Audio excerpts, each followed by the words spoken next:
our first interview with Dino Miliotis, recovering alcoholic to life without limits. Let's welcome Dino. Dino, how are you? Hey, I'm doing great. How are you doing? Yeah, really good. Thank you for being here with us today. My pleasure. My pleasure. Okay. I just want to ask you, I just want a little bit of insight from your family, your childhood, and your upbringing.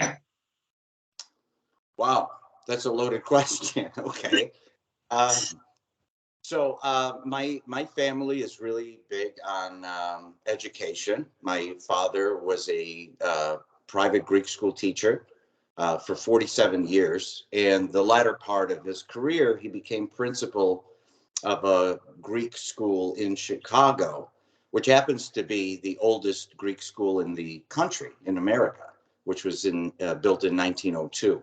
So education was paramount in our family.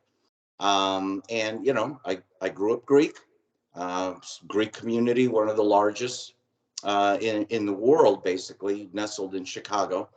And I went kindergarten to sixth grade in that school. I had my dad for 3 of those 6 years. Woohoo! Yeah. How was that? How was that? The experience of having your dad? It wasn't so fun. Let's just put it that way. My dad was very, and again, I mean, understand the culture back then. I mean, it still is today, but he wasn't necessarily supposed to be my friend. He was basically supposed to be my dad. So sprinkle in an educator as well, and you have somebody who was a teacher at work and at home. Yeah, I stood in the corner in my own house. Okay. So, coming from the background that you did, how did you get, you started your first business at 16. What drove you? That's incredible. At 16, where did that come from? The way of thinking, the mentality. Wow. You know, here's the thing that I tell people. If I could bottle it, trust me, I'd sell it. It's one of those things that's kind of hard to explain. So the best way that I do explain it is I see things sometimes in a very unique way. And I'm sure I'm not the only one, but this is how I do it. I don't necessarily see what exists in the world, in the market. I see what's missing. And always what that does is it leads me down this path to be sort of innovative, but a rebel at heart, black sheep of the family, whatever you want to call it. I mean, of course, I've heard it a million times, but look, after a certain age where there was the culture and the family and the religious aspects and the education and so forth, one of the things that fascinated me was just kind of just business, you know, how things are done. I wasn't really, full disclosure, I really did not like school. I did not like reading. I did not like many, many things about it. And I just could not wait to just get out there and just try things. You know, you look at it 2 ways. You could sit and you can read theory and you can read about how things may be in textbooks and listen to lectures, or you can actually try it and have firsthand experience of how things are done. So my first job was actually an usher at a movie theater. That's the guy that sweeps popcorn and rips tickets. You know, a lot of different jobs, right? You have to start somewhere, yeah. Well, you know, no, it was a lot of fun. And look, at 16, what have I got to do, right? I mean, it kept me out of the house. That was a good thing. So, but you know, I mean, every task, you know, even sweeping the bathrooms between showings or going what they call down front, which is basically taking a bunch of trash bags and manually picking up all of the trash in the theater. And at these times, these were theaters that were like 500 people were coming in to watch movies. To date myself, this was around E.T. Okay. Yeah.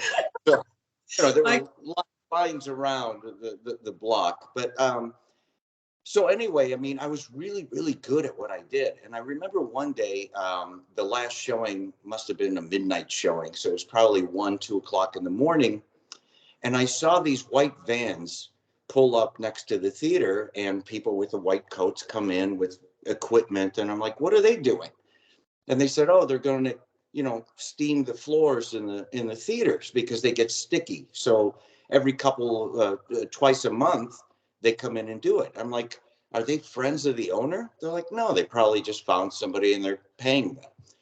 That Yeah. prompted me to say, hey, you know what? We can go to a local hardware store. We can rent their equipment. I can get a couple people. We could do it ourselves. I clean every day in the theater. Why not us? They're like, oh, well, we can't do that. So I actually worked up the nerve to go see the manager, the head manager there, and I kind of made him an offer. I had no idea how to price it, but I made an offer which was exactly half of what they were paying the service to be done. And so I got the job.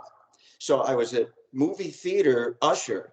And then after the theaters would close, I'd arrange my own team. And then we'd go and we'd clean the floors. And it was so much fun. I mean, it was great. So that's where your entrepreneurial skills started kicking in. Is that correct?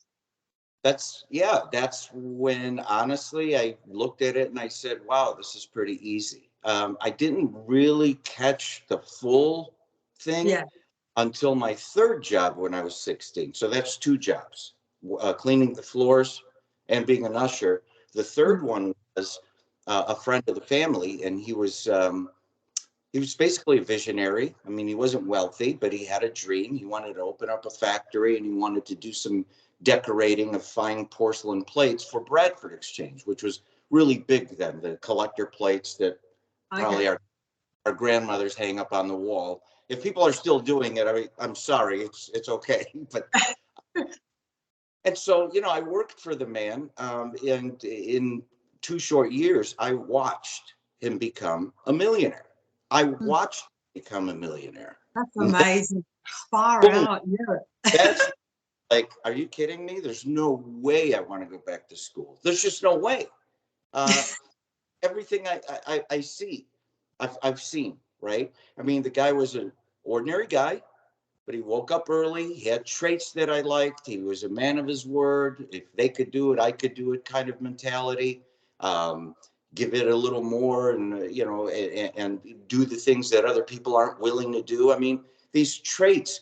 He was also, how do I put it, dripping in arrogance, which sometimes people see as a bad thing, but that's, I mean, confident. For me at 16, I'm like, wow, that's what I want to do. So that's when it all started changing for me. So you're talking about a 16-year-old who had three jobs and gravitated towards this gentleman that became a millionaire. He was my first mentor. So I was with morning, noon, and night. I watched everything he did. I didn't ask questions like, how did you make this money?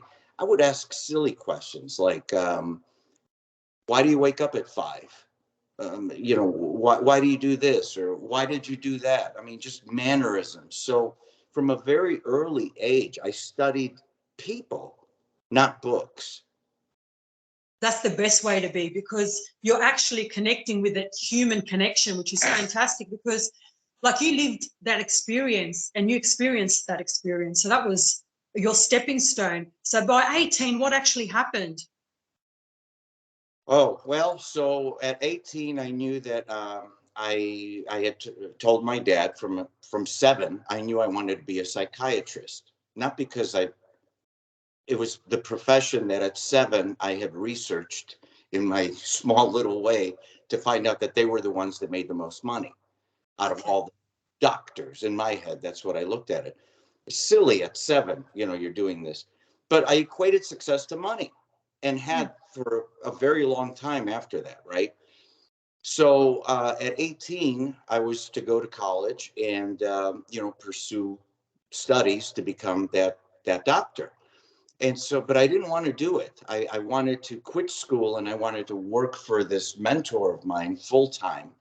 And, with the promise of maybe one day owning part of it or being a manager. I mean, I would have know. I was young.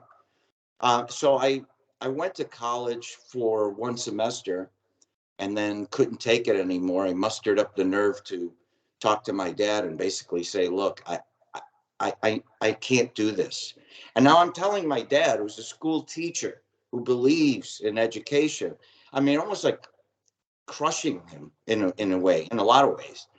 But he basically made a deal with me, and he said, okay, I see that you're just itching to get out there and just see the world.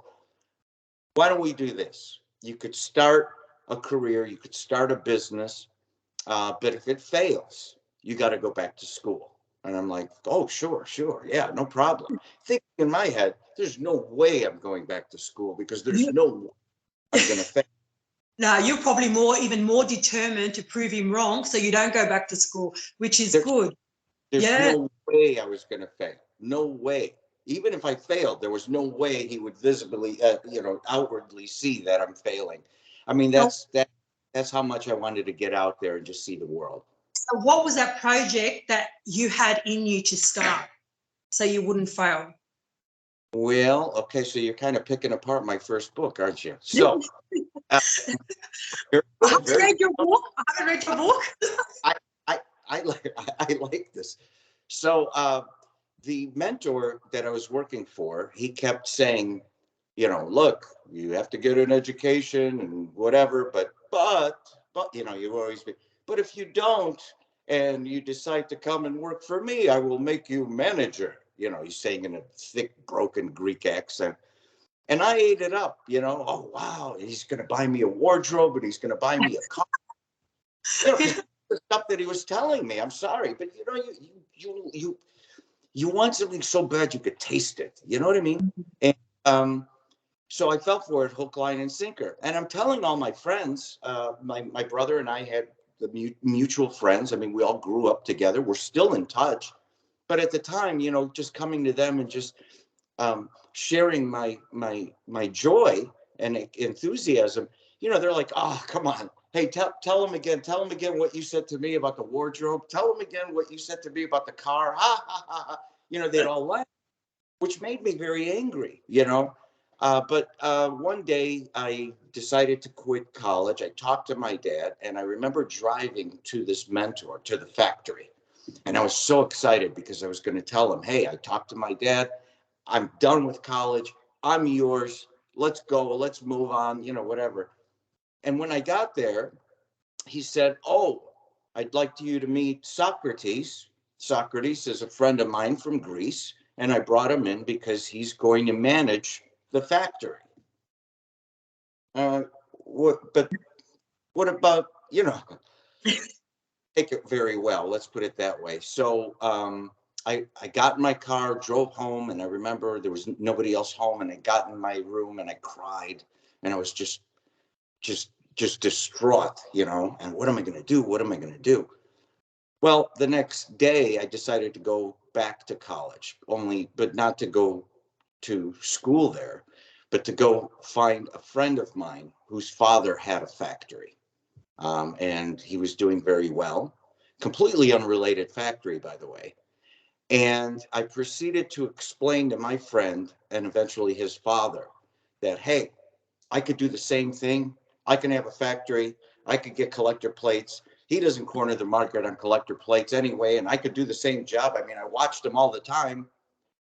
And they advanced $100,000. This was 1984, $100,000. That's and a lot. Hey, let's be partners. Let's do this collector plate thing. So that's how it all started. My first mentor actually at that time became my sworn enemy, and I was going to be his competition, and I was just ready to go. Even though I didn't know anything about anything in that field, all I was doing was delivering, doing the deliveries for him. But I thought I knew everything. So that's kind of baptism by fire. But that's because you live and learn with everything in life. And I think if you follow it from the start, anything that you do and you actually learn as you go, I think that's the best experience and growth you can have. So when your first successful project hit, what was it? Well, it wasn't that, although it could have been. There's all the details are in the book. But really, the most famous, if you will, period in my life was when I invented the mosquito repelling bracelet called Bug Ban. And by the way, Bug Ban, very big in Australia, and I think still is. There's Bug Ban, there's Bug Off, there's Bug Chaser, there's Bug Button, there's Chase Away, there's all kinds of stuff. But that all started with me. You know, and I hate talking about myself like that, but you know, it was again, how did I think of it? I don't know. I mean, it was raining that summer when I was in Chicago. I was involved in selling sports memorabilia, which is something completely different. And I remember being at a sports show, which is basically booth after booth after booth in this huge arena. And, you know, people would be invited to come around and peruse from maybe 1,000 different booths. I was just one of them. But next to me in this booth, totally unrelated, was this guy, stranger really, and he was selling these curly Q bracelets, these plastic bracelets, and they were infused with a perfume. Okay. And his pitch was, these are, you know, perfumed bracelets. They'll make little girls smell like grown-up girls. And I'm like, the worst pitch I've ever heard in my life. Let's just at this show, we had a lot of time on our hands because neither one of us was setting the world on fire with sales, right? But again, back to that summer, I remember that it was raining constantly where I lived in Chicago, and the news kept talking about this malaria-carrying mosquito, which was, you know, the first time ever they started talking about it. People were getting sick. And I remember reading something somewhere that talked about natural ingredients that exist. One of them is lemongrass, one of them is citronella, one of them is geranium. They naturally repel insects. And keep in mind, the citronella candles were just starting to come out in the market. That's how far back I'm going, okay? And so I just basically asked this guy, I'm like, hey, can you put any kind of fragrance in these bands? He's like, yeah, why? I'm like, so can you put like geranium oil in it? Yeah, well, I can. Well, can you put a combination so it smells good, like geranium, citronella, and lemongrass? Just like I read, you know. And he says, yeah. So I said, okay, can you make me some samples? We'll exchange phone numbers. And when you make them, give me a call or send them to me. And he did. He did. He followed up. I thought I'd never hear from him again. And by the way, I'm dirt broke at this time. Okay. And so he sends me these samples. I didn't know what I had, but I knew it was something special. So I remember, you know, different corporations like Pepsi Cola. Pepsi Cola was the largest sponsor of outdoor concert events, concerts that are on lawns. Lawns have mosquitoes. You get it. Motorola at the time was huge and was sponsoring one of the largest golf outings, which was the Western Open here in America. And, you know, again, outdoors. So it turns out that I caught the ear of a couple of the buyers. I gave them a sample. It actually cost me $25 to FedEx them samples. That's my startup cost for business. And next thing you know, the orders came in and they never stopped. 18 months later, I'm in People magazine. I'm on Oprah Winfrey's show. I'm all over the world. I'm supplying 63 countries. Australia is one of those 63 countries. So, I mean, it was just a wild ride. And that's probably the most well-known of the things that I've done. So how old were you when that success hit? Because you pretty much, in a short period of time, came an instant multimillionaire. Instant, yeah. I think it was like 29, 30, somewhere around there. Yeah, but with that comes all the challenges. Well, look, if you're like me, and sometimes you, thank God you're not, right?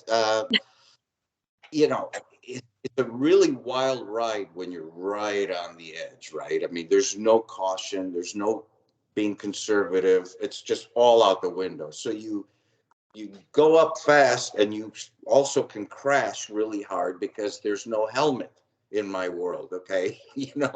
And it's a really wild ride, but like people that age, I guess, or me anyway, I mean, you blow a lot of it.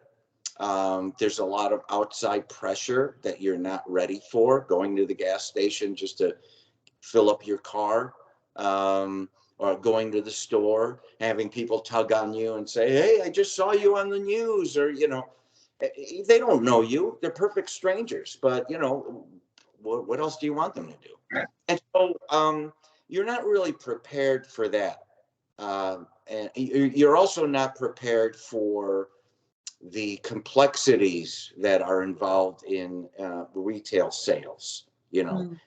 Terms, net 30, net 60, net 90. How do you deal with the big companies? How do you deal with the large grocery chains? How do you deal with customs, shipping things across the world? I mean, this was all foreign to me. So it was a huge learning curve for me. A lot of flops on my face for sure. Yeah, but it also affected your personal life. That's when addictions came in. So tell us about the addictions that came with it. Well, like anything that you're not ready for, you got to look to cope. I know that firsthand. So anybody who's excluded from this, God bless you, right? But I have a greater understanding, not respect, but greater understanding for the celebrities that the real celeb. I'm nothing, but the real ones that you read about, and you think in the back of your mind, oh my God, they have everything. How can they just ruin their lives? I understand better how that can happen, right? And so I took to the bottle.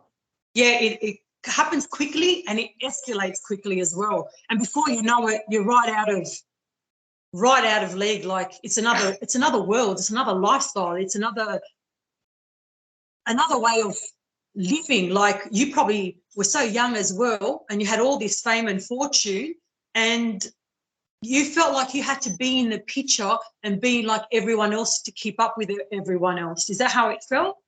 Well, it's also maintaining the persona that you've created, right? Uh-huh. If you don't authentically start out, right? I mean, there was no act. I mean, it's a rags to riches story, and that's actually how it was promoted. But again, it's like, okay, I'm successful now. The public wants me to be even more successful. Well, what am I going to do next? I mean, what kind of wild twist and turn am I going to throw? Because I got to stay on the news. I got to stay popular. I got to, how are people gonna look if I don't have the biggest house? How are they gonna look at me if I don't have the nicest car? I mean, these are stupid things, but these are at the time that were going through my head. Really, at that time, that was my world. It was just so. It felt like that's it. There's no other world. That was only it. So it's a lot of self-imposed pressure and expectations. But here's the thing, and let me just explain this, right? So for 40 years, I have been an entrepreneur. I've hit some home runs. I've failed a lot more, but I've got a few good ones. I'll say that. I have carried an addiction throughout this career for the better part of 20 plus years. So it's not like that one I was done and out. Okay. It just the opposite. Imagine how much drive somebody must have to carry an anvil with them wherever they go for 20 plus years. And instead of failing, actually succeeding, right? Yeah. I mean, after Bug Ban, a few years later, I went on to create basically, or one of the pioneers of outsourced payroll, which wasn't really that popular there, and it was a lot tougher sale because it was a concept to sell in, but now widely recognized as an alternative to doing in-house payroll. A lot of companies enjoy it. It's actually cheaper and more effective. But at the time, understand it was a new concept. So for 20 years, I created another empire, $1 billion a year empire, from nothing again. Oh, God. Yeah, carrying around this addiction on top of it, right? So what was your addiction? Did you have one or two addictions? What were your addictions? Well, whenever people say, what's the drug of choice? I'm just going to say it, right? Okay. So mine was vodka, straight vodka. And eventually, why even bother getting a glass dirty? I mean, just give me the bottle. You know what I mean? It's one of those. But I think it's also the alcohol because it's still legal. It's easy to get.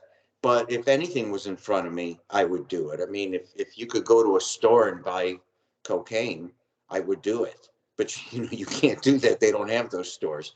So it was a combination of different things. And what you find is it's a constant struggle to kind of balance, and you never do, but you try to. So sometimes you're too up, sometimes you're too down, sometimes you're normal, but it's normal in your head, and that only lasts 15, 20 minutes. When was your turning point? When did you decide enough is enough? I can't do this anymore. Well, it took a really, really long time to say that because, of course, the reinforcement from everybody who knew that I had a drinking problem, they're giving me accolades. I mean, people still want to do business with me. People are locked up in my office door morning, noon, and night, and they want 5 minutes of my time. So to me, it was like, well, I don't have a problem because look at all these people. They want to do business with me. How can I have a problem? If I had a problem, I'd be homeless, or people wouldn't want to talk to me. So it's kind of a weird thing. But when it was really, really rock bottom was towards the end when I didn't care anymore. I mean, my business was running with or without me. It didn't matter. I kind of isolated myself in a house that I had in California, and this huge mansion, gated. I had no family there. I had no longer friends because I sheltered myself, and my marriage was completely done. So I remember being in the hallway and staring at all these beautiful pieces of art that I have at 40-foot ceilings. The garage was 3 Rolls Royces and a Lamborghini, for Christ's sakes. And I'm like, I have all this and I have nothing. And that's when it clicked in my head that it's all this quest for riches for 40 my life, which you did get, right? I mean, there's good in it too, but that doesn't make you happy. Because if it made me happy, why do I still have a hole in my heart, And so I went, which I thought I'd never do, and I went to recovery. I went to a reputable recovery center, and I checked myself in. I checked my attitude at the door. I checked all my jewelry at the door. I just wanted to be a regular person. So no, hi, I'm Dino. Do you know who I am? I'm nobody. I'm less than nobody. I'm less than zero. I mean, and that's how I felt, sincerely. But I wanted to learn everything about recovery, and I wanted to learn everything about the pitfalls so it doesn't happen again, because this was going to be my first and last time. There's just no way that. So you came out of recovery, and then you started helping others. Well, it didn't happen like that. it eventually did, but so I got out of recovery, and it was smack in the middle of the COVID lockdown, the global COVID lockdown. I mean, the whole world stopped, right? That's right. So I'm out of rehab, and I want to be good, because that's the first thing you do when you're clean and sober. You want to be good. So I'm not going to talk to anybody who's shady. I'm not going to walk, next to a bar. I'm not, all these things. Add on to that the COVID, where you're locked down and you have to be in your house. And, you're watching 456 episodes of your favorite show, seasons 1 through 22, all in a row. I mean, it starts working with your mind. There's nobody to do. Like I said, I mean, I was already divorced. I didn't have any friends. My family wasn't around. So it was just me and my thoughts. So although I'm clean and sober, I don't know what I want to do with the rest of my life. I certainly don't want to go back into that same environment that I was in, because I believe in reinventing myself constantly. I mean, it's what I do. So I didn't want to go. And so I started, after months of trying, I mean, I started being tempted to have a drink. So much so that I put a mask on, found a liquor store that happened to be open, and I went and I bought a bottle of vodka. And I came home and I was staring at that bottle and I was crying. And I'm like, oh, this is so bad. I can't do this. It's a Wonderful Life, the movie, was playing, which is my all-time favorite movie, by the way, when George Bailey wishes he was never born, and they're supposed to say, see what, you not being around. I mean, see how you've touched people's lives. And only this time I was negative, and I'm like, that stuff doesn't work, and I'm turning the bottle to open it. And then my phone, I get a text, and it's this kid. I don't know how else to describe it, but a kid in his early 20s who I had met maybe 4 years prior. I had taken one of my fancy cars to a car wash. The kid was working at a car wash, and he ran up to me, and I remember he had paper and he had a pen, and he's like, excuse me, sir, what do you do for a living? I'm like, I'm an entrepreneur.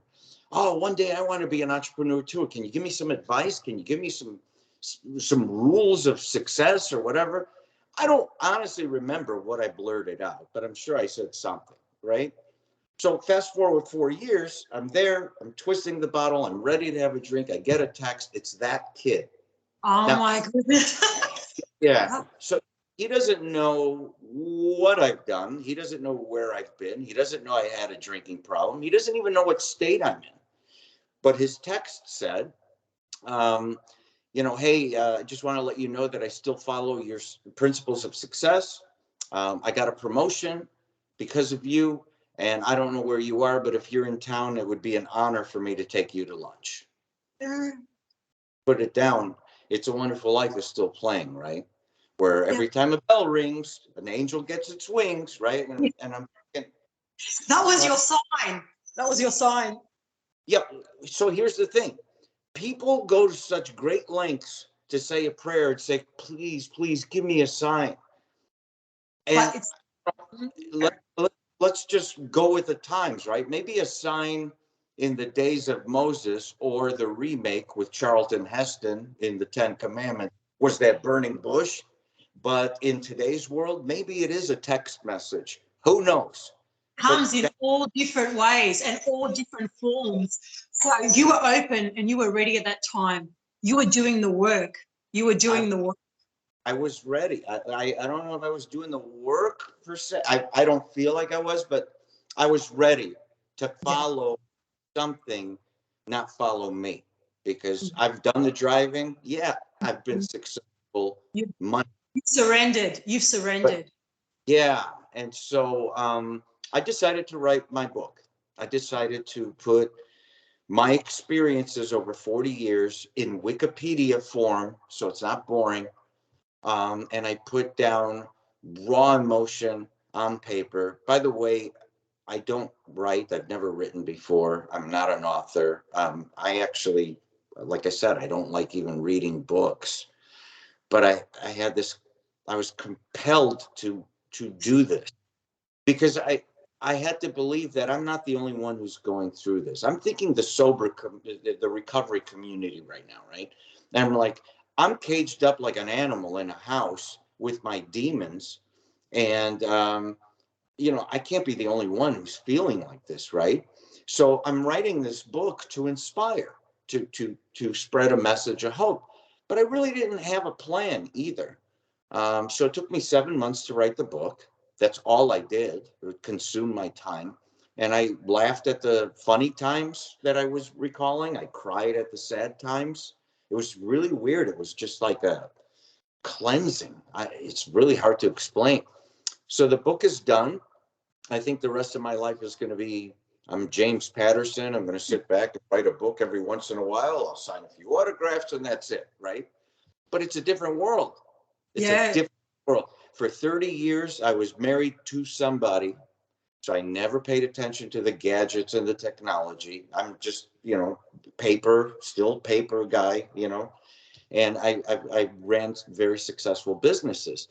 This time I wake up and I'm alone in a new world with a new way of looking at things, shorter attention span, a lot of pent up frustration because of this COVID.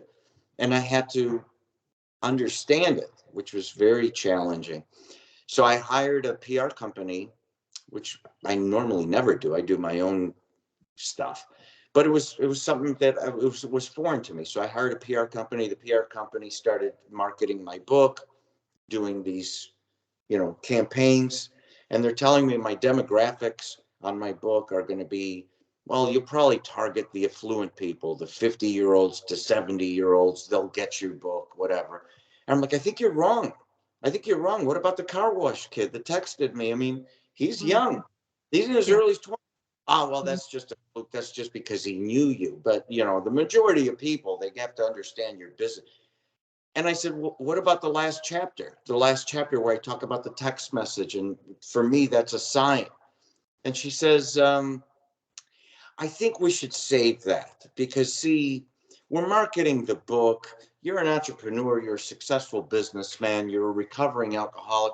If you bring in that kind of stuff, the spiritual thing, you're going to lose half your audience. Oh, my goodness. That's what I said. Jeez. Well, I mean, thinking about it now, lose what half audience? I don't even have an audience. What do I care if I lose half of nothing is nothing? You know what I mean? But at the time, like, okay, you're doing the thing. The book was successful. Okay. But all my interviews were virtual. There was no more. I mean, the things that I remember from 25 years prior with Bug Band, the handshaking, the cameras coming to me, all that is a different world. And I wasn't really used to that. But when their contract was up, something told me, when the PR company's contract was up, something told me, take the reins yourself. Don't renew their contract because I think they're missing the mark. All the while, I'm getting praise from readers that for some reason they wanted to explain how reading the book changed their lives. I mean, just really some incredibly touching stuff, okay, that I didn't expect. So I kind of started understanding that maybe I have something special. As soon as I took it over, what's Facebook? What's TikTok? What's a Zoom? Yeah, I don't know, but just again, sometimes the less you know about something, the better you see things from a different perspective. That's the best. Sometimes you've got to step out of your own way to be able to see that. But your life has changed dramatically. You're pretty much just allowing, and everything's just coming to you because you're at a place where you're understanding how life works, how life flows, and everything just comes to you naturally. The discussions we've had has just been incredible. Like, it's been blessing after blessing for you, but just being open to it. But do you ever till today have any challenges with any sort of addictions? Are you confronted with? That's amazing. That's amazing. I am on such a high right now. I mean, it's just I have a full bar in my house, by the way. Don't try this at home, okay? No. Yeah. But I just look. I read people. I've read them all my life. I mean, obviously, with you, if you exercise a muscle, whether it's your brain or your bicep, it doesn't matter. I mean, it gets stronger, right? So I read people, and I just don't like that that feeling that people want to respect that your sobriety, but they don't know how to act. And because they don't know how to act, I find it they're stuffy. They're very uncomfortable. And so I went to the liquor store to buy every kind, and I'm an expert at good liquor, trust me. So I knew the bottles to get, but I created a nice bar in my house. And when guests come over, I mean, they have a drink. Look, people have a drink. That's not the bad part. It's just people like me can't have one. That's all. It doesn't mean like I'm going to be boring for the rest of my life, or that I'm not going to have any friends, or I'm not going to be funny or successful. I mean, none of that matters. But so I'll fast forward a little bit. I learned mildly this new world, this social platform world. And I start getting a lot of following, right? And because of my book and it's ramping up in success, out comes these people that wanted me to appoint me as CEO of their foundation. And I'm like, okay, well, we want to help recover people in recovery when they get out. Insurance doesn't cover certain things for you unless you relapse, which is true, And so I'm like, you know what? It would be an honor. This is great. So now we got the book and we got that foundation. Here's what happened. The foundation, I would deal with all these people. I would help addicts. I would help all kinds of people. And it just started growing.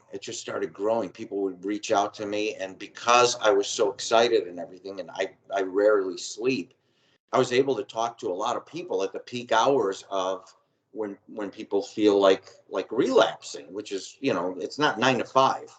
Okay. It's, more like midnight to 4 o'clock in the morning. And I can't tell you how many people you can help at that time.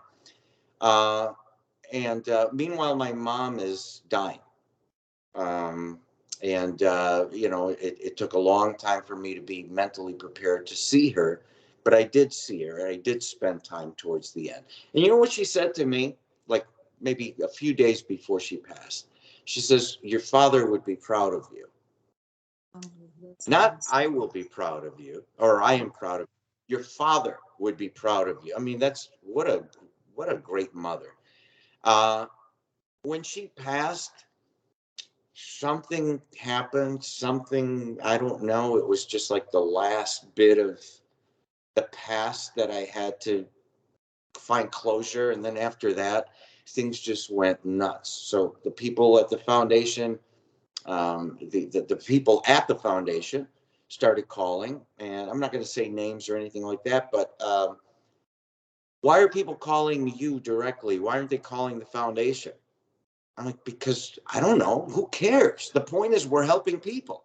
Well, this is a foundation. This is the Dino show. There's something inside. I'm just like, you know what? My calling is much higher than yours. I'll see you.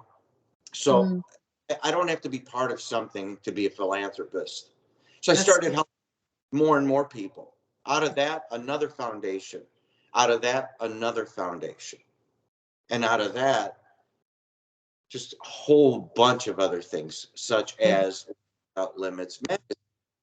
I started talking to people that I'm helping. I started talking to people that want to help, and everybody that I help, they'd say, Dino, how can I help you? Which was really strange. So you help somebody, and then instead of them going off to the sunset and having a nice life, they're like, I want to help you. This is a movement. So I've been promoting my book, and my book sales are going through the roof, which is just what's going on here. I started a movement. And here's the thing. Where I initially said I wanted to spread a message of hope and I wanted to inspire people, the truth, at least from the tremendous feedback that I'm getting, is somewhere along the line of all this stuff that's happened, people lost hope. Yeah, that's true. That's true. It's like the fire in their eyes is gone. And the strange part is, now that I know a little bit about the social stuff, you know what my demographics are? 24 to 35. Not 70-year-olds won't benefit, okay? But 24 to 35 is the majority of the people, which is exactly what makes sense to me. But it also is troubling because 24 to 35, that's the future leaders of our, not country, world. That's correct, yes. And they're lost, right? So it's become a movement that's almost spiritual. Life Without Limits magazine is coming out. Yeah, that's your latest little project there. Tell us a little bit about that one. Life Without Limits magazine is, I can't be the only one who believes this, but, you know, one of my mentors put in my head that, you know, people buy from who they like. They don't necessarily buy because there's the most marketing pumped into something or it's, you know, forced in your face. There's grassroots movements. And I know this because it happened with me with everything that I've done in my life has been a grassroots movement, bug ban included, my book included. I'm not paying for advertising or commercials, and the sales are going through the roof. Why? Because people buy from who they like, especially if it's a sincere and genuine story and you wipe out all the other garbage from the middle of the message. I understand people. I am just like everybody else, right? I'm a regular guy. I'm not anything special. The ego's gone. You know, been there, done that. I mean, I got enough plaques. This isn't about me anymore. This is about giving back and spreading hope. And so what you do is you find some amazing people along the way who have yeah. who have products that are phenomenal. But when you start talking to them, you find out the even more amazing story behind the product, their hardship, their development, what they went through, what their dreams were, and so forth. And this magazine, the intent is to lift the curtain and show the backstory of how a product becomes successful, grassroots movement, because there's beautiful people involved. What it's changed to, and I haven't changed it, every single person that's featured in the first magazine, in the first issue, and will be for subsequent issues forever, you'll find that they're all right at the crossroad in their lives. They're all right at the time where they're doing something that they don't even know why they're doing it, but they're doing it, and it's bigger and greater than themselves. That's right, yeah. Spiritual thing that's just like, it's blowing my mind, seriously. It's an amazing world. You open up to it. It is incredible. But we're running out of time now. So are you going to share your little thing you were going to share with us, your surprise? Just when I thought I had a clean getaway, huh? Oh, it's up to you if you want to share it with us or not. No, I am. All I'm going to say is to your audience and mine, in September is going to be a game changer. There's a lot of different things that I'm doing that I consider puzzle pieces, and now the whole puzzle is making sense, which will be revealed in September. However, what I'm going to reveal to you today is Life Without Limits magazine has been already so successful. It's prompted me to create a channel, Life Without Limits channel, which is basically going to be a feel-good channel. It's not going to preach. It's not going to teach. It's not going to bark at you, but it's going to leave you feeling good.